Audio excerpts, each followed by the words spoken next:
മർക്കോസ് എഴുതിയ സുവിശേഷം 12-ാം അധ്യായം 35 മുതൽ 44 വരെയുള്ള വചനങ്ങൾ.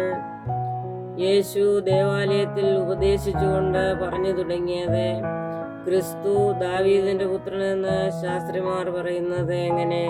കർത്താവ് എൻ്റെ കർത്താവിനോട്, ഞാൻ നിന്റെ ശത്രുക്കളെ നിന്റെ പാദപീഠമാക്കുവോളം എൻ്റെ വലതുഭാഗത്തിരിക്ക എന്ന് അരുളി ചെയ്തു എന്ന് ദാവീദ് താൻ പരിശുദ്ധാത്മാവിലായി പറയുന്നു.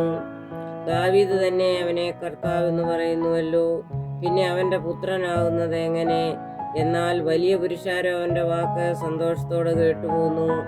അവൻ തൻ്റെ ഉപദേശത്തിൽ അവരോട് അങ്കികളോട് നടക്കുന്നതും അങ്ങാടിയിൽ വന്ദനവും പള്ളിയിൽ മുഖ്യസ്ഥാനവും അത്താഴത്തിൽ പ്രധാന സ്ഥലവും ഇച്ഛിക്കുന്ന ശാസ്ത്രിമാരെ സൂക്ഷിച്ചുകൊള്ളുവിൻ.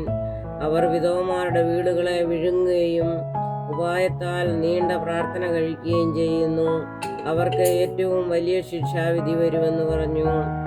പിന്നെ യേശു ശ്രീഭണ്ഡാരത്തിന് നേരെ ഇരിക്കുമ്പോൾ പുരുഷാരം ഭണ്ഡാരത്തിൽ പണമിടുന്നത് നോക്കിക്കൊണ്ടിരുന്നു. ധനവാന്മാർ പലരും വളരെ ഇട്ടു. ദരിദ്രരായി ഒരു വിധവ വന്ന് ഒരു പൈസയ്ക്ക് ശരിയായി 2 കാശിട്ടു.